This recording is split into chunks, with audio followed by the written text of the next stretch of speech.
Ladies and gentlemen, welcome back to another episode of Couple of Nukes. As always, I'm your host, Mr. Whiskey, and if you're listening, not watching, I'm in my nightly robes because I just woke up to get myself a warm cup of coffee, not realizing the danger that lies ahead. No, I don't drink coffee, but today we're going to talk about people who do drink coffee as well as energy drinks because at least military side, there are people who drink coffee. Sometimes I know people who drink 2 cups an hour in the military, but a lot of them have switched to energy drinks, sometimes six a day, which is also extremely terrible for you. Overall, what energy drinks and coffee have in common is caffeine. Today we'll be talking about caffeine addiction, something that is underestimated, something that has become normalized in our society, marketed in our society. Gotta go get my Starbucks today, not to name any name brands, but that's probably the biggest one right there. And it's really a huge issue. So I'm so glad that today we'll be addressing that. I think it's something that doesn't get talked about enough. So, Mr. Steve Frazier, so great to have you here. Like I said, doing something that not a lot of people do, something that probably makes you not very popular with the ladies and most people who like to drink coffee, but I appreciate what you're doing. And could you please tell us a little bit about yourself? Sure. Thank you for a great introduction. You actually covered some of my points in the introduction, but I'll hit on them. And I started my journey 13 years ago. I'm 68, so obviously I've done a lot of things. I was in the restaurant business for 23 years. We own 6 restaurants, so I lived on caffeine for those years, and I Yeah. used alcohol to go to sleep at night. So that's quite a cycle. That's a rinse and repeat. But 13 years ago, my wife got sick and she saw over the next 2 years, she saw 17 doctors, or as she would call them, ologists, because they were all different. Mm. And everybody told her to hit the door because nobody knew what was wrong with her. And she was pretty close to dying. And my our daughter has was becoming a natural health practitioner, energy work and muscle testing. I don't know if you're familiar with that, but it's more of an Eastern approach with Right. the energy work. And in 15 minutes in our kitchen, she looked at Brenda, my wife, and said, "You have Lyme disease from the waist down." And Wow. and that was confirmed 4 days later by Alex, my daughter's mentor. And so in that time, though, they had taken out her gallbladder, and it definitely had sludge in it. What now we realized after we started working with our daughter that you can actually take care of gallstones and all kinds of stones with supplements, natural supplements. So anyway, that made us go into a natural health rabbit hole. Okay, and it's a big hole because Yeah, for you sure. you find she became celiac. She is grain intolerant. She can't eat processed food and she can't eat nitrates, things like that. They all it kicked off all these autoimmune issues. And so as we progressed into that, several years ago, I became certified as a self-sabotage coach. And that combination of the natural health and the self-sabotage, there's a pillar in self-sabotage, the physical pillar. And it's how we all do it. So I'm not pointing fingers because as you point a finger at you, my thumb's going right back at me. So there's in that pillar is alcohol, nicotine, caffeine, drugs, prescription drugs, overeating, all kinds of things. So Yeah, for sure. I looked at that pillar and realized that caffeine was perhaps the most challenging and the most abused. In the United States alone, 85% of adults drink caffeine every day. And that's 2 to 300 million people. And you brought up the Starbucks thing. I mean, there's I live in a small community in northern Wisconsin. The metro area is 85,000. There's 3 Starbucks within 3 miles of my house, and I'm Yeah. in a residential district, right? Yep. And I want to touch on something you brought up in the introduction, which really struck me that you acknowledge this. I did a podcast last month, and I was using the analogy with the host of me as a salmon swimming upstream. In other words, trying to spread this information. And he kind of chuckled. And he said, no, Steve, you're a salmon swimming against a tsunami. Because I wrote a book. It's called Release the Coffee Cups, Winning the Battle with Caffeine. And I've given it to friends and family. And the general response from everyone, not almost everyone, probably 95%, is you can't take my coffee from me. Yep. And my response is, I have no intention of taking your coffee from you. First of all, I can't, because you control what goes in your body. We all have free will and free won't.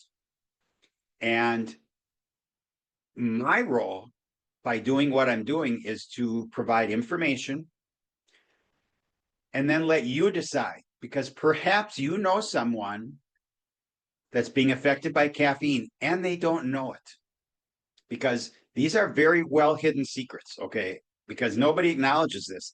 there's there's this thing called cognitive dissonance. Are you familiar with that? Okay, I've heard of that it. Yeah. yeah, okay, what it is in a nutshell is we have learned things throughout our life, and when a new fact or belief is introduced to us that goes against what we believe, we just discount it. 100%. That and caffeine, and I bring this up for the normal person, but also for doctors. Okay, I mean, doctors are in that 85% that are drinking caffeine, and so if they're drinking 4, 5, 6, 7 cups of coffee a day or energy drinks to get through their day, and let's face it, they have long days, they work really hard. So I'm kudos to them. But if the caffeine is not affecting them adversely, how could it possibly be affecting their patient? So their patient comes in with high blood pressure or anxiety. Okay. Does the doctor ever say, well, how much caffeine are you drinking? And in the studies that I've done, and again, in the book, I have over 300 references. And obviously, I've looked at many other studies. Right. There's so many health implications, and we're going to get into these. We have plenty of time here to talk about this, but there's so many things that people don't realize how caffeine is affecting their health. And I'll touch on this several times today, but the biggest impact, I believe, that caffeine has on humans is how it affects your sleep. Because just because you drink caffeine does not mean you don't sleep. However, it does affect how you sleep and what happens while you sleep. So, and we'll get on that when we get into the circadian rhythm stuff. So, I'd like to tell you, to start out, how I start my day, and this is very relevant to the circadian rhythm. Okay, I don't drink caffeine. I have drank caffeine in the past. Again, when I was in the restaurant business, I drank caffeine Right. all day, and I quit 11 years ago for a while because I had a health scare. I had premature ventricular contractions. I went to the emergency room with my wife. They put me on an EKG machine. It's spiking, and I thought I was having a heart attack. I was scared. The doctor comes in. He looks at me, said, "You're going to be just fine. They're premature ventricular contractions. They're called PVCs, and everybody has them. You just happen to be very susceptible to them." I said, "So what causes this?"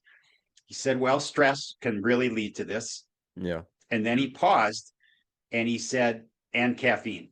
And he had a little smirk on his face, because that morning I had been traveling and I had loaded up on caffeine. I was going to work for 12 hours. I was going to drive 3 hours, work for 6 hours on my feet, and then drive for 3 hours.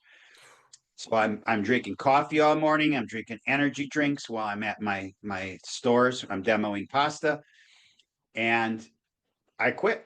And like every good addict, I believed that I could drink caffeine and keep it under control. And I was absolutely wrong, because it took a year or two, but then I started to drink caffeine again. And then 2 years ago, I quit cold turkey. And I would recommend you don't do that, because it's brutal, it's painful, you have brain fog, you have severe headaches, you have fatigue, and we'll get into why that happens. And I went through that, And my suggested is to taper off as slow as you want. As long if you're going to quit, take your time, because it's not, whether you drink caffeine for another month, even in small amounts, is going to make no significant difference if you've been drinking it for years or decades. So take your time and wean yourself off. So what I do in the morning, I wake up, the first thing I do is I go to my living room window, which faces the east, and I look at the sun. Now the sun is not up yet. I get up at 5:30, 6 o'clock. It's dark. So I have a sun lamp. And what that does is it helps to boost my natural cortisol, which is already, this is what's supposed to happen. This is part of the circadian rhythm. And so my cortisol goes up. And cortisol is a stress hormone, but it also gives you your energy to start your day and then get through the day. And as your day goes along, your cortisol level goes down and your melatonin and your adenosine goes up. And what those two things combine, now many people are familiar with melatonin, not too many people are familiar with adenosine. And adenosine is really the big one there, because the adenosine in your brain, there's receptors, and as the molecules go in at night, what it does is it naturally puts you to sleep. And this is, our bodies are wonderfully and beautifully made until we start messing with them. Yeah. And in our society, and you're aware of this, in our society, it seems like the people that have the money, big whatever, they want us to eat and drink all the things that aren't necessarily good for us. And they're succeeding brilliantly. Okay. As Starbucks, I don't know how many tens of thousands there are, Dunkin' Donuts, coffee shops, whatever the case may be. And so we have this natural circadian rhythm. Now, what happens then when I get up, I drink lemon water. Okay. Why do you do that? Well, when you sleep, you dehydrate because you realize you're not drinking anything. And so the first thing I do then is I drink lemon water. And what that does, that rehydrates my cells. And here's a caveat for anyone that's listening, and you choose not to quit. And that's okay, because I'm not here to shame you or guilt you or judge you. However, that first cup of coffee in the morning, if you're drinking that right when you get up, is not good for you. Okay. It's because it's a diuretic. It makes you urinate. And then what you do is you're not getting rid of just water, but you're also getting rid of minerals like calcium and magnesium. And if you don't supplement these in your day, you are going to be deficient in them. And so when you hit that, and most of the people that are doing this are just having that first cup because, one, they're already detoxing from their last dose. And they might be getting a small headache, but they got a little brain fog, they have fatigue. And you'll understand why this is happening when we talk about the sleep cycle. But so what do? You get up and you sludge your way, you drag your body over to the coffee pot.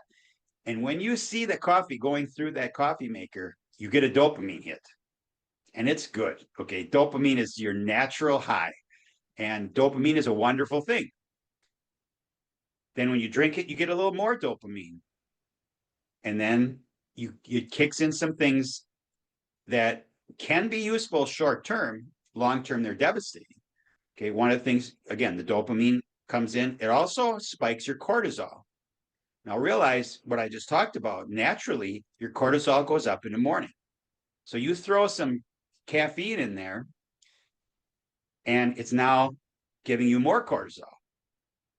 And this can come back to haunt a lot of people, especially men, because cortisol and testosterone don't get along. The more cortisol you have, the less testosterone you have. But it also releases adrenaline, because when the caffeine hits your adrenal glands, it releases cortisol, dopamine, and adrenaline. Now, the cortisol and adrenaline are fight or flight hormones. They're stress hormones. And they're designed for emergencies when your body is in a state of fight or flight. So if you're running or if you need energy to do something dramatic, your body, through releasing the adrenaline, puts glucose into your muscles. This is great if you need it. It's not so good if you're sitting at your kitchen table or you're sitting at your chair at work, because you have all this excess glucose and you're not using it. So what does your body do? Your body says, your pancreas in particular says, whoops, we've got a blood sugar spike here. So we're going to pump some insulin in. And this is just with black coffee or tea, not assuming you're not putting any sugar, you're not putting any cream. And let's face it, if you go, and we're going to beat up on Starbucks a little bit here, because everybody knows that.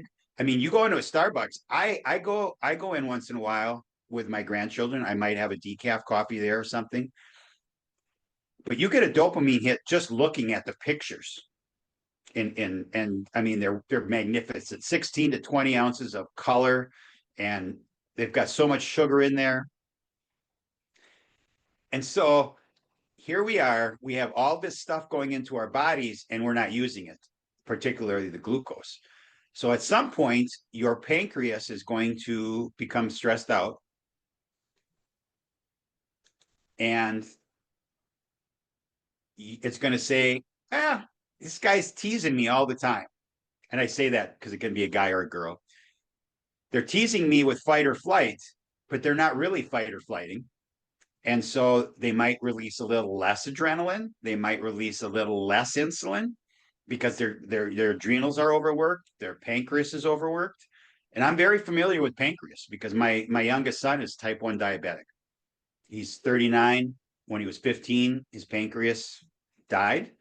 And so he's been dealing with this for 34 years, 24 years. And so I'm very familiar with how the pancreas works. And you don't want to beat it up, because you end up going into basically type 2 diabetes. Okay. And you have to take insulin, maybe, possibly, or you have to really watch your diet because your pancreas isn't working like it used to.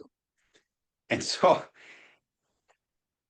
every time you drink caffeine, this happens, and you don't control this. Now, as I talk about these things,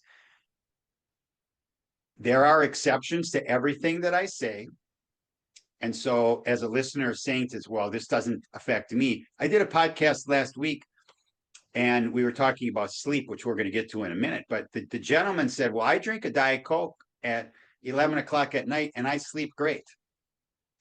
And I go to sleep right away. And that may be the case because he may metabolize differently. It affects him differently. But at the end of the day, it is affecting the quality of his sleep. Okay. Because he doesn't control that. Okay. Because that's a natural process. That's your circadian rhythm and your sleep cycle. So there's no discrimination on caffeine because caffeine is a molecule. So it doesn't matter how you're taking it. It can be coffee, it can be tea, it can be energy drinks, it can be soda, it can be chocolate. If you eat a big chocolate bar, you're getting the equivalent to almost a cup of coffee. And people don't realize this. So what are the impacts? Well, on men in particular, you have an impact on their blood pressure because, again, your adrenaline, as every time you drink caffeine, your adrenaline goes up and your blood pressure goes up because your body is in fight or flight. And so if you're doing this all day, your blood pressure is going to be affected. And I have a good friend, he's my age. I'm 68 years old. I'm on no meds. Up until 6 months ago, he was on no meds. He went to his doctor and the doctor said, your blood pressure is going a little high. I think I want to put you on a medication. He said, okay. So he goes on the medication, had very, very adverse effects. He went back to the doctor, said, this isn't going to work. So he put him on a different one.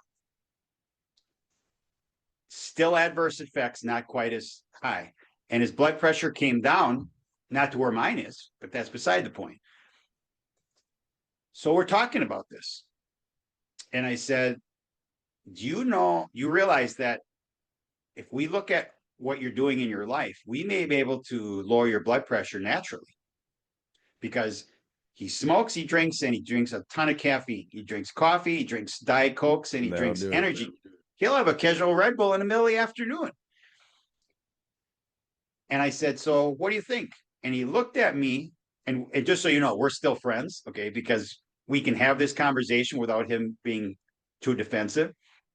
He said, no, I like my life just the way it is, and I'll put up with the side effects from the medication as long as I can continue to eat what I eat, drink what I drink, and smoke. I said, okay. And we went on with our conversation. I see him once a month. We get together, have a great conversation. The point here is that people choose their own destiny. And we all have free will and free won't. And his choice is, I will rather take medication than take care of my body. Because our bodies, and I may have mentioned this, but are beautifully and wonderfully made. And what they do, if we don't mess with them, they work well. Again, 30 years ago, I went to my doctor. We agreed that in 10 years, I was going to need a knee replacement. I mean, you could hear it creak. And when my wife got sick 13 years ago, and she became celiac and grain intolerant, I went on the same diet as her. So I cut out all grains and all gluten. And in particular, there's a lot of glyphosate in there as well. Well, I lost 30 pounds in 3 months just by going grain free. My knees don't hurt today. I take nothing for pain. I don't take any supplements for cartilage replacement. They're just okay because I cut out the inflammation. And so caffeine can lead to some of these things as well as other factors. So as we go through the day, if we continually are drinking caffeine, as a guy, your blood pressure, but also cortisol and testosterone are not friends. In fact, they're enemies, kind of, because the more cortisol you have in your body, the less testosterone you're going to have. They don't play well together. And so testosterone is a big deal for guys. Okay. It's muscle growth, it's libido. And here's something that nobody really talks about, because a lot of the stuff that I'm talking about, nobody talks about. Caffeine actually can affect the sperm quality of every guy that drinks it. And so it can fracture it. It affects the mobility and the motility. And so as we go into the female side, you realize that if you're trying to conceive a baby and both the man and the woman are drinking caffeine, it could be a contributing factor to lack of conception or delayed conception. Okay. Again, it's not the only thing. Obviously, people that drink caffeine have babies every day, probably 100 million. Who knows how many are born? But the point is that there's exceptions always. But if you know someone that is having a problem conceiving and they're both drinking caffeine, share this with them because it could be a mitigating factor. Now, you also have the testosterone also is created when we sleep, and we're going to get to that in a minute. So now let's look at the female implications of drinking caffeine. And there's more because caffeine affects the adrenal glands, and that's hormones, and women have a lot of hormones, a lot more hormone stuff going on than men, particularly with menstruation. Okay, but also with anxiety and with jitters. And so as a woman drinks caffeine, and another thing is that they, again, remember, it's a diuretic. And so they're getting rid of a lot of calcium and magnesium. And if they're not supplementing this, their bones are going to go bad. And osteoporosis post-menopause is going to get worse. Okay, so that's a mitigating factor. It's not the only factor, but it can be crucial for a woman as she ages, what it does to her bones. Also, women have a little different sleep cycle. And so if that's disturbed, they already have greater anxiety in general than men. And now this is going to aggravate that. And again, What I'm talking about, I'm not making this up. Okay. In the book that I wrote, Winning the Battle with Caffeine, Release the Coffee Cuffs, it's all documented. I have over 300 references in there.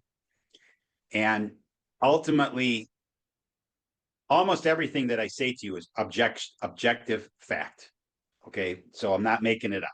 I just want to clarify that I mean, people can people say outlandish things. Okay. I'm going to give you an example of outlandish things. There's a influencer on the internet. He's a biohacker and he happens to sell coffee, and he's very successful. And he did a reel last week, and my wife sent it to me, and it was unbelievable. He got on and he said, if you drink 4 to 5 cups of coffee a day, you're going to live longer than somebody that doesn't. And he said that this is 45 seconds.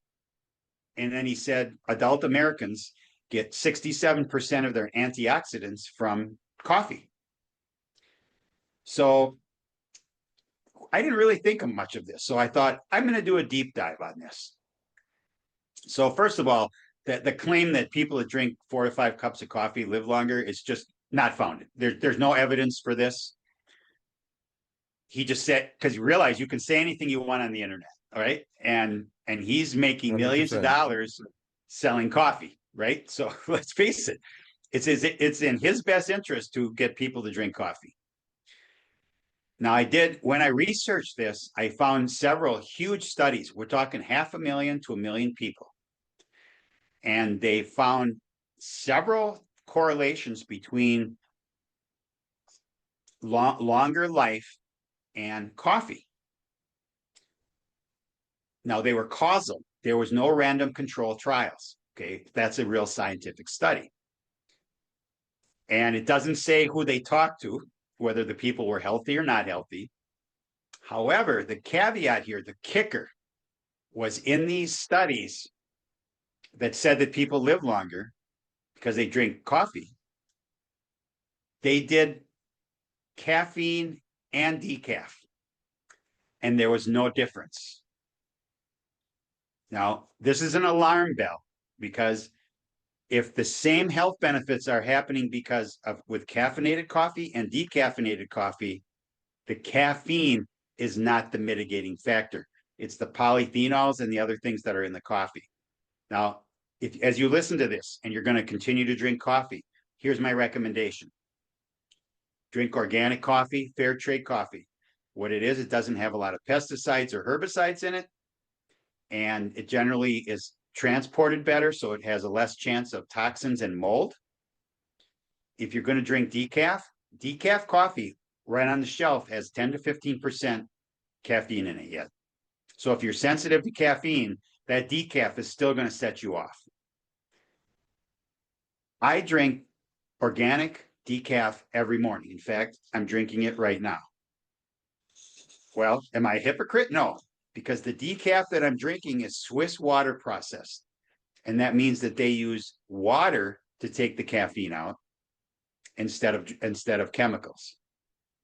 And so it's 99.9% caffeine free. It's organic.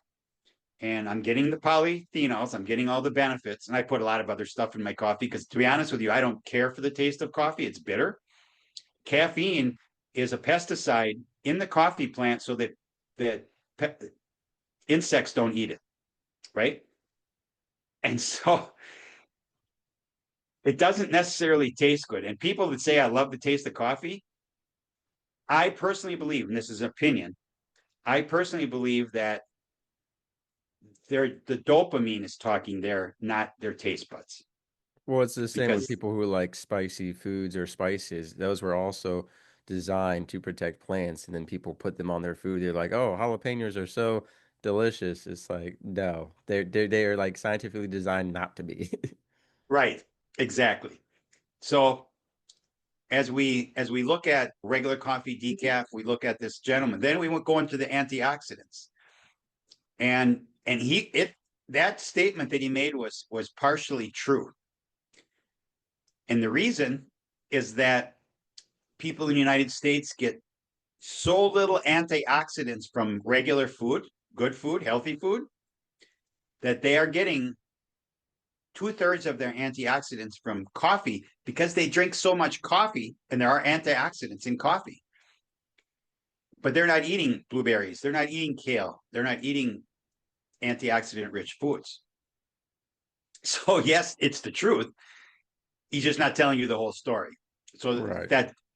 I bring this up because marketing is driving the caffeine consumption. It's $1 trillion business a year in the world. $1 trillion. That makes big tobacco look like small potatoes. And so there's a lot of money at stake here. And again, we talked about me swimming against a tsunami. A lot of people don't want to hear what I have to say. But what I have to say is important for people, that because perhaps you know someone that's negatively affected. Now, for the woman, we'll get back to her. It can trigger her anxiety, but it's going to trigger, she's going to get worse sleep. And it's really unique that in the menstrual cycle, in the last phase, it's called the luteal phase. And it's day 14 to 28 of their menstrual cycle, and that's right before they get their period. Women process caffeine 70% slower during that time. And that's because their estrogen goes up.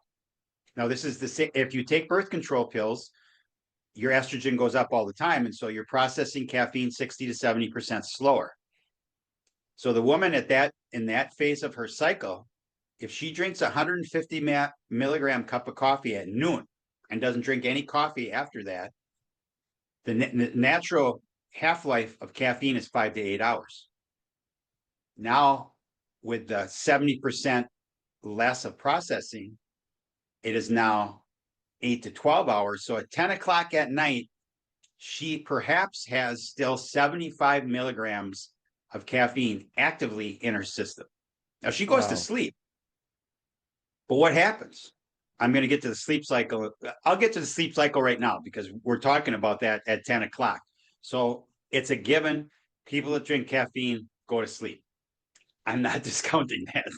Okay. It can affect sometimes, and perhaps how sensitive you are. It can perhaps influence how fast you go to sleep.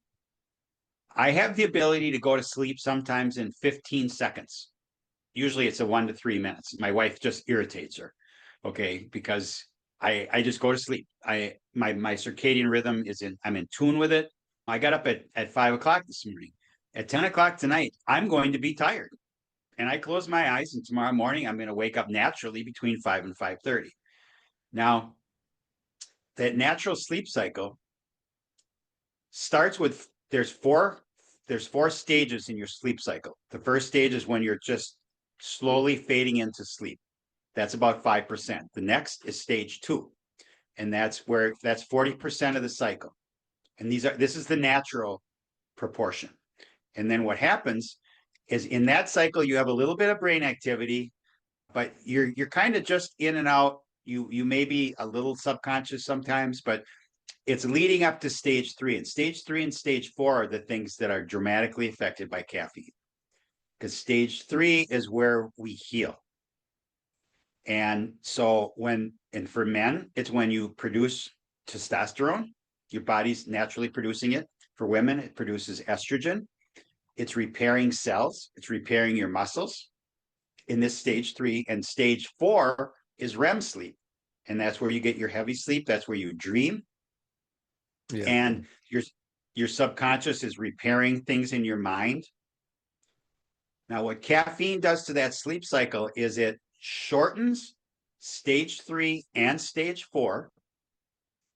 And it also takes less time to activate it, or more time to activate it. And so instead of being 20 to 25% of your sleep cycle, stage 3 and stage 4, it goes to possibly 12 to 18%. Now, something that many people don't realize that these 4 stages of your sleep cycle happen 4 to 6 times a night. So you don't just go 1, 2, 3, 4 and wake up. You go 1, 2, 3, 4 and then repeat 4 to 6 times. Well, if you're not getting that good stage 3 and stage 4 sleep, How do you feel when you wake up? Right. Tired. Yeah. You have brain fog. You're probably starting to have withdrawal from your last caffeine hit. So what are you going to do? You're going to have caffeine right away. So we'll go back to the woman now. And this is my mission and why I'm here and why I'm on 50 other podcasts is to spread information. It is not to make people quit drinking caffeine because one, I can't do that because you have to make that decision for yourself. But what I can do is I can give you information and maybe influence you to at least look at it and see, because perhaps you know somebody that's going through this. Now, my micro mission, because I have a micro mission, and that is that I would ask you or anyone, if you know a pregnant woman, please share these facts with her. Because if she's drinking caffeine while she's pregnant, there's a number of things that happen. First of all, the fetus does not have free will or free won't. The fetus is completely dependent on mom. And so caffeine crosses the placental barrier, it crosses the blood-brain barrier. And so the baby gets all the caffeine. Now, there's an enzyme that you and I have that all adults have, or well, generally, I'm sure there's people that don't have this, that struggle with it, but it's an enzyme in our liver called CPY1A2. And that enzyme in the liver processes up to 95% of the caffeine that goes in our bodies because somehow we have to get this out or it's just going to stay in. Fun fact to know and tell. Babies don't develop that enzyme until they're 3 to 6 months old. So when they're in the womb, they can't process caffeine. It stays with them. Now, here's a scenario. And again, every baby that cries is not because they're coming off of caffeine. However, if mom has been drinking caffeine the whole pregnancy, baby's born. 12 hours later can be give or take 3 to 5 hours. The adenosine receptors in the baby's mind open up. Because remember, adenosine is what puts us to sleep at night. And if they're blocked, we're alert. And when they're open up, you get this massive headache. Baby starts to cry and scream. And nobody knows because baby can't talk. So everybody says this is normal. Everybody says this is colicky. You have a colicky baby, okay? Because this can last from anywhere from 12 hours to 9 days, right? And if you look at babies that are born to drug addicted women, the doctor knows that's delivering the baby, says, okay, this woman is on heroin, is on whatever drug of choice.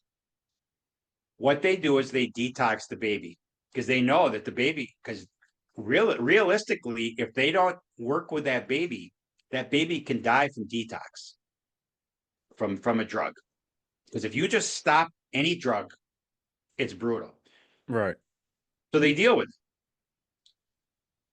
When is the last time, again, and I'm asking this of your listeners this is something to think about.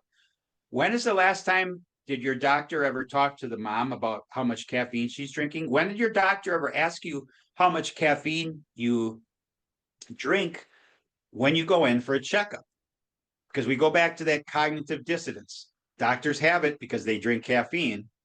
So when they look at blood pressure, all these other things that happen, they look at this and they say, oh, couldn't be caffeine because that doesn't happen to me.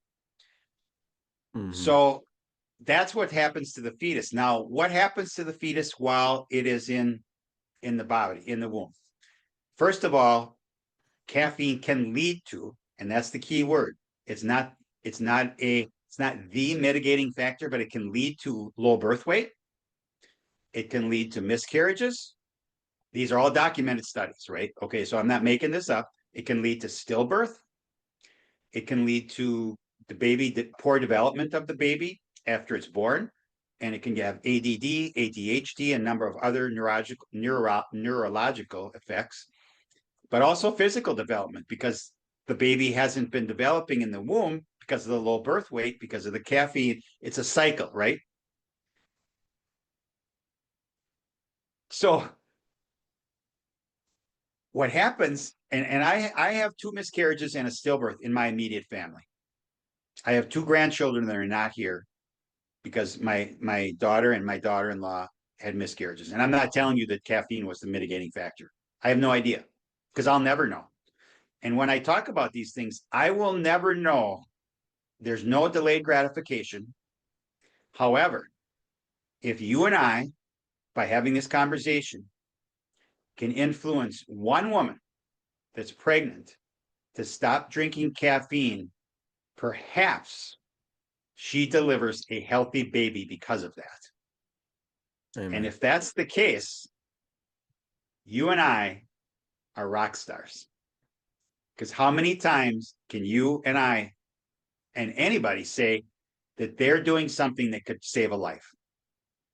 And I mean, I went to a funeral for a 7-month-old fetus with an open casket, my niece. And I'll tell you what, if that doesn't rip your heart apart, nothing will. Nothing else will. Then you don't have a heart. Yeah. And so, again, what is my message? My message is take this information and use it to someone that you may know, and maybe we can influence a life. And my mission, because I'm doing this in mass, I'm going to have an effect somewhere because Yeah. somebody's going to think about it. Yesterday morning, I got an email from a guy in Ireland, and he bought my book, and he quit caffeine. He's been off of it for 6 weeks now. His life has changed dramatically already. He said, I now sleep better than I did for years that I can't remember. And the first chapter of my book is called Anecdotal Stories. And it was originally supposed to be the last chapter. And I put it in there kind of as an entertainment value because it's stories about people that quit caffeine. And there's about 20 stories. As I put it together, I realized that it could be one of the most impactful chapters because as you read this, you find yourself in there. And he said this to me when he talked to me. I talked to him yesterday. We did a Zoom call, and 19 of the 20 people, there's about 20 stories in there.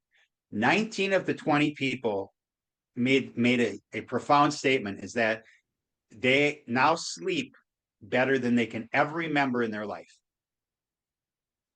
because they got off of caffeine. And the 20th person, she said, it hasn't really had any effect on me. Well, she doesn't really know because if she's off of caffeine, her circadian rhythm is working and she's getting that really deep stage 3 and stage 4 sleep. And so as you look at the stories, and there's a gentleman in there and it's extremely powerful, and he's on YouTube, and I would encourage you, I'm going to tell you his name. His name's Vince Del Monte. And if you go to YouTube and you type in, I quit caffeine, he's going to be on the first page, and he does 11-minute testimonial. He was drinking so much caffeine in a day that it was ruining his personal life and his professional life. And he's a very successful influencer. He has his own jet. He's got a lot of money. He had his own pre-workout drink, okay, which had a ton of caffeine in it. His observation was, I couldn't go to church without having an espresso. I couldn't have a meeting without having an espresso. He was probably doing 1,000 to 1,500 milligrams a day, which is actually pretty dangerous for your body. For Well, sure. he quit cold turkey, which I wouldn't have recommended he do, but he did. It was painful. Couldn't talk to anybody. Couldn't work. He couldn't work for, I think, 7 to 10 days. He was non-functional.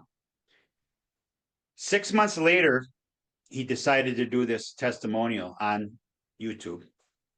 And first of all, his marriage is good. His personal life's good. His business life is great. And he made this observation. He made two big observations. One, he now sleeps like he's never slept in his memory. And two, when he wakes up in the morning now, he feels like he just had a double or triple shot of espresso. And I know exactly how he feels because when I get up at 5 or 5:30 in the morning, I have energy. I'm not tired. I'm not dragging my butt over to the coffee pot for energy because when you do that, all you're doing is borrowing energy from later on or tomorrow or the next day because you're going to pay for it at some point because when that caffeine wears off, you're either going to go through withdrawal or you're going to have more caffeine. And so we haven't talked about teenagers and young adults. Especially for teenagers to drink. Yeah. And let's face it, they're going to Starbucks. They're drinking energy drinks like it's water. And it's crucial to understand that it's affecting their development, their growth, their bones, their minds. I have a study, actually several studies in my book talks about the fact that in college they did because they had the ability to have a caffeine group and a non-caffeine group, and they studied them during finals, and unanimously the non-caffeine group got better test results than the caffeine group. And why is that? Is because at some point, as you're drinking a lot of caffeine, you're no longer getting that buzz, you're no longer getting that high, that dopamine hit, the adrenaline hit, the cortisol hit. What it's doing is only bringing you up to a baseline.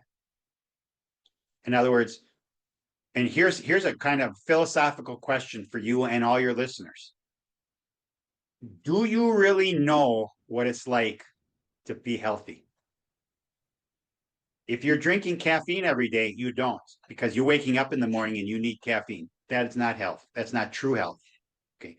I believe that I and I'm not the picture of perfect health. Okay. I'm not a buff guy that can pose for pictures. Okay. But I'm 68, no meds, no pain. I wake up with a ton of energy. And how many people can say that? Very few.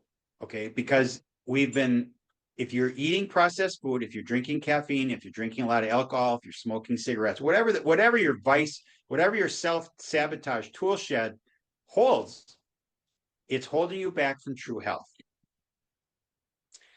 And so as we go through this and we look at the teenagers and we look at those studies of the test scores, it shows because when those kids that are drinking caffeine, when they crash, they're now useless because they have brain fog and they have fatigue. And so it didn't help them because they realistically, can they drink energy drinks right up to when they go to sleep at night, cramming for exams? Maybe. Okay, their sleep's going to be terrible. They're going to get no rest. Their stage 3 and stage 4 are going to be just crushed because of the amount of caffeine that they have in their body. And so time after time, we can look at different studies that show that long-term caffeine use doesn't have any documented health benefits. No matter what anybody says, they're just not there. There's no randomly controlled studies that talk about this. And so, but it's marketing, and dopamine. I mean, who doesn't get a warm fuzzy when you're looking at a Christmas Coke commercial with the polar bears, right? I mean, it makes you feel good, right? Well, what they're doing is they're messing with your subconscious. When I do a number of caffeine presentations, and in one of them, I don't say anything. I start the presentation out. It's on a PowerPoint. I play a 28-second commercial, waking up to Folgers in your cup. And I don't know if you've ever seen this, but it's a class. Anybody over 40 has probably seen it. Maybe not so much now because you don't watch as much TV, whatever. Yeah. In the commercial, mom is in the kitchen and they've got these pictures of beautiful coffee beans. They're all shiny and sparkly and it's perfect. And you can see the coffee go through the coffee machine, and she makes 2 cups and she goes into the bedroom, and dad is sitting in between 2 twin beds. And she hands him a cup and he's got this big grin on his face. And then all of a sudden, 2 little boys come out of the twin beds. They come down, they start hovering over dad. They have a big group hug. Everybody's happy. Okay. Everybody's, because you got a dopamine hit because you're looking at the caffeine, you can smell the coffee. Okay. It's as if you walk into a Starbucks and you can smell that aroma, and that gives you a dopamine hit. Now, what also is happening there, and I have a whole chapter, I have 2 chapters in my book, one on self-sabotage with caffeine and one on reprogramming the subconscious mind. What's happening to those young boys? What are they observing? They're observing mom and dad having a cup of coffee first thing in the morning, and they're happy and they're successful. And they, in their subconscious minds, they are thinking this is the key to successful parenting and adulting. Because our subconscious minds are programmed in the first 7 years of our life. 95% of our subconscious is programmed by 7 years old, and it's called the theta brain state. Now, as adults, you and I reach that rarely, but the best times are first thing in the morning and the last thing at night. Okay. So, you have a cross up, and I'm going to say it. When I go to bed at night, the last thing I do is I thank God that he kept me through the day, that he kept me healthy. And then I thank him for all the wonderful things he did for me. Because guess what? I'm still alive. Okay. Yeah. People take their health and their lives for granted. And then all of a sudden they die. And everybody says, well, that happens. Well, it's not supposed to happen when you're 30 or 35 or 40 or 45. It's supposed to happen when you're in your late 70s or early 80s. And if you take care of yourself, it could be when you're 90. And also the first thing I do when I wake up is I pray. Okay. Yeah. It's going right into my subconscious, right? Okay. First thing I do, that's what I do. I thank God for getting me through the night. Okay. Because how many people die in their sleep? I had a 45-year-old lady, friend of mine, who is her son is good friends with my grandson, died in her sleep 4 weeks ago. Wow. They're gone. She got 3 boys. Nobody knows why. Okay. And again, this is no correlation with caffeine. This is more of the God thing. Okay. Yeah. Yeah. But the point is that we don't know how much time we have, but we can control this a little bit by what we eat and drink. And so that gratitude thing, because what happens then when you express gratitude right before you go to sleep, what is your subconscious thinking? What are you dreaming about? You're going to dream more so in the direction of gratitude than you are thinking or worrying about what you're going to do tomorrow. How many people go to sleep at night and the last thing they do is they have a mental checklist of all the things they're going to do first thing in the morning? Yeah. Okay. There's a great way to avoid this, and that is before you go to bed, you can put it on your nightstand. You can put it wherever the last place you go in your bathroom. Have a notebook and say, okay, these are the first 5 things I'm going to do when I get up in the morning. And you have them written down. And then when you get up in the morning, they're right there. So you don't have to worry about this. Okay. It's just it's a key factor in having better sleep. Because if you ask me a question on what is the biggest impact I believe have on people's lives, and that would be it affects their sleep. Number 1, number 2 is sleep, number 3 is sleep. And then we can get into all those other things that we talked about with men and women. But if you sleep well, it's the foundation to your health because you're repairing everything and you're refreshed and you have energy in the morning because that is the way that God created our bodies. Okay, that natural circadian rhythm, the cortisol in the morning, the melatonin, the adenosine at night. This is the way it's supposed to be until we mess it up. And we all do. Okay. So again, that goes into my self-sabotage background, is that we all have ways that we self-sabotage ourselves. It's unique to each person. And when I talk to people about self-sabotage, I say, okay, you have this list, and it could be 10 or 20 items long. Don't try to tackle them all at once. Tackle them one at a time. Take your biggest self-sabotage tool, and if that's caffeine, and if you're going to quit, or if you think you want to quit, have a plan. Now, I sent you some links to trackers, a Yeah. tracker template, and also to it's 10 articles on about caffeine, the Swiss water process is on there. And the biggest thing is to actually know how much caffeine you're drinking. And I mentioned my daughter, Alex. She's a natural health practitioner. She drinks caffeine. 3 weeks ago, she went to New York City to look at a new supplement line. They had a conference, and part of the conference was you paired off with other practitioners and they tested you. And the guy, and she was very impressed with him that she got paired with. And her second largest sensitivity was to caffeine. This is on a Sunday. She gets home late Sunday night. She calls me up Monday morning and she said, Dad, she told me what happened. She said, I'm very sensitive to caffeine and I'm going to go down to 75 milligrams a day. I said, hold on. I said, because we have no idea what you're taking in. So we talked about this and we came to the conclusion that she was probably doing 240 milligrams, but I believe it's probably more like 350. Wow. Now, if you cut down to 75 in one day, you're going to have withdrawal. Okay.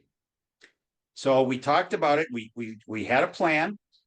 She's gonna cut down to 150 1 week, or maybe even 10 days, then go to 100, 7 to 10 days, then go to 50, 7 to 10 days, and then quit and then see how she feels.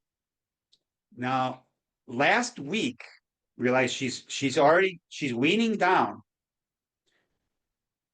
She called me up in the afternoon and she said, you aren't going to believe this, but I forgot to have my coffee this morning when I got up, because she's one of those people that drinks coffee right when she gets up. She goes to the gym sometimes. She has a pre-workout, which has a ton of caffeine and stimulants in it. She said, at 11:30, I got this intense migraine. And she thought about why am I having this? And she realized she didn't have any coffee. So what does she do? She has a coffee. 10 minutes later, the headache's gone, because what happens, that Right. blood flows to the adenosine receptors, and then you get this massive headache. The caffeine plugged them, no more headache. Because that is the only way to get rid of that headache, is to more caffeine. Otherwise, you just got to suck it up. Or if you wean yourself off, you don't have that. You don't have that dramatic withdrawal. And everybody's unique. And I want to stress this. If you're struggling with caffeine or alcohol or drugs, take it slow, have a plan, get a support group. I have a coaching program, and we offer people support that they don't have to do it by themselves. And many people can do it by themselves, because the program is actually in the book as well. But as you go, it doesn't matter how long it takes. If you're actually going to do it, take your time.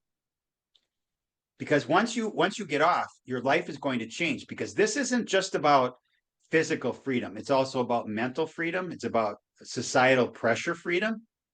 You are liberating. You're no longer handcuffed to caffeine. That's a pun there based on my book, and my Right. program. But what happens is that I follow people on Facebook. There's some Facebook groups that I just go on to and look, and there are people that are quitting caffeine. And there are people that have quit 12 to 18 months ago that are still struggling. The normal reset of your body is 60 to 180 days, because you got to reset your adrenals, you got to reset your adenosine receptors. So and again, everybody's different. It could be 30 days for you, perhaps, but it also could be a year, could be 2 years, depending on the damage. There's a major chiropractor. He does a lot of reels, and I watched a YouTube video of his, and it had 800,000 views. And he made this statement. He said, I still drink 2 cups of coffee every day, even though I know what it's doing to me, because I have to, because my adrenals, I can't do this to my body. Because when he was in college, he was drinking 1 to 3 pots a day. I don't even know how many cups that is, right? Depending Right. on the size of your cup, that is 10 to 20 cups of coffee a day. Okay. So he did massive damage. I don't believe that he can't get off of caffeine. I believe that he doesn't want to. Okay, that's my opinion. Because your body, once again, is beautifully and wonderfully made. And if you slowly get off, your body's going to heal itself. You're aware, if you may not be aware, our body regenerates different parts of our body over 30 days to 7 years. All the parts of our body regenerate. Our skin changes every 60 days. It regrows. So we can heal ourselves if we take care of ourselves, if we eat good food, if we eat the right food, if we don't put toxins into our body doesn't have to detox them. Now, we don't control all of that, okay? They're spraying stuff in the air. We breathe it in, okay? I take 2 different supplements. I take some humic and fulvic acid. And what that does is it binds to heavy metals and methylates out of my body. I also take something called Shilajit. And that's it comes from the Himalayan mountains. It's got a lot of minerals in it. It's also got humic and fulvic acid in it. And I take them both because I am helping my body get rid of these things, these heavy metals that I'm not necessarily even controlling because I'm breathing it in sometimes. So I'll finish with this story. And it's, I've said some things, the free will, that's my wife. Socrates said something, you don't know what you don't know, which is, there's a lot of that today. Okay. But 100%. in my mission, there's an old saying that says you can take a horse to water, but you can't make it drink. However, you can make it thirsty. And my mission is to provide information to make people thirsty for knowledge about what caffeine is doing to their bodies. Because perhaps you know someone that's being negatively affected by caffeine, or any of your listeners, and perhaps that someone is you. Yeah. Yeah. And that's where And I'll leave it. And if you have questions, feel free. for me, what's really interesting, well, one, we're in the heart of the tsunami with the pumpkin spice season. This is like the It, coffee time of the year. it is. It's brutal, isn't it? Yeah. Yeah, And so it's to say no can be quite difficult. yeah, but no, for me personally, I've been anti-caffeine and health conscious my whole life, and for me, it was like, why would you ever want to be dependent on something else? My goal is, I guess you could call it self-sovereignty, right? Being able to function without anything, right? Especially if you Yes. get stranded in a situation where you don't have access to caffeine. I have just found it always very, very weak, in my opinion, to be so dependent on something. As far as the Right. subconscious and the consumerism, it's the same with weed and alcohol. You see these movies and Yep. TV shows and music videos where it's not a party until you're drinking or smoking weed, right? They Yep. program you to want it, to say it's a good time with it, right? I mean, you've got all those commercials and they used to do that with smoking. Obviously, they've stopped now, but they Right. haven't stopped with alcohol and weed. Funny how things go. So maybe I'll have kids and they'll say, Dad, you used to be able to drink alcohol, just like I asked my Right. parents, you used to be able to smoke in the high school. My Right. parents went to high school where they had a smoking lounge. Yep. So You could things smoke on things change. airplanes. Yeah. I mean, Yeah, things change. I'm old enough to know they had ashtrays on the armrests. The Yeah, little ones you flip the cover up. You're right. it's And crazy. I do I've done a number of different presentations, but I looked at what you said there. You hit it right on the head. Back in the 60s, 50s, 60s, they had commercials and they had radio, TV, and print commercials that said doctors recommend that this brand is better for you, whether it's Lucky Strikes or whatever the case. And then another one was if you're pregnant, this this cigarette will be better for you than the other cigarette. Now, when you look back at this and what we know now, we realize that this was simply programming, what you just said. Yeah, And I talked about the Folgers commercial, the Coke commercial. It's all it's all feel good. It's all dopamine.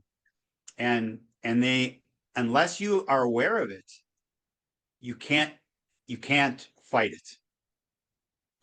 And that for sure. happens. Self-sabotage is all about being programmed and then reprogramming your mind to say in my program, I have a hypnotherapy session that it's 25 minutes long and you listen to it at night, preferably right before you go to bed.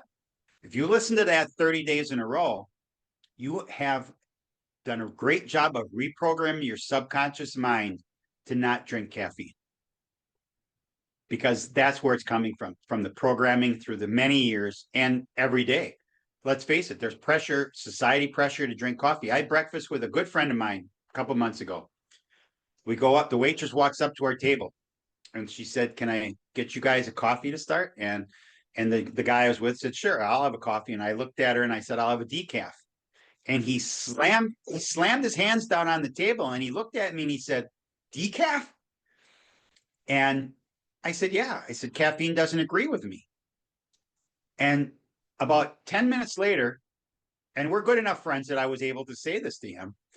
I looked at him and I said, "You realize that what you just did to me, 9 out of 10 people sitting at this table would have had a regular coffee because you Hmm. socially pressured them into doing it." Yeah, 100%. And he looked at me and he said, "Well, yeah, I guess you're right." But it's the fact. People, it's like alcohol. There's a generation of maybe call them Gen Zs. They're not drinking alcohol. Like I started to drink alcohol when I was 14 years old. I was in bars in Wisconsin when I was 15 and 16, even though the drinking age was 18. And they served us because it was so common. Okay. Now I'm not saying this is right, but now today there's fewer people drinking alcohol. But when you go into a bar and you have a soda water or you have a non-alcoholic beer, people will look at you and say, "What? Why are you drinking that? Why aren't you having a beer? Why aren't you having a shot of tequila?" It's that social pressure, and that's when you're in the herd, you're safe. Okay, when you're in a bar and everybody's drinking, or when everybody's smoking weed, like you said, or if you go to a place where everybody's having a cigarette, or everybody's drinking coffee, you're safe until you don't do what they're doing.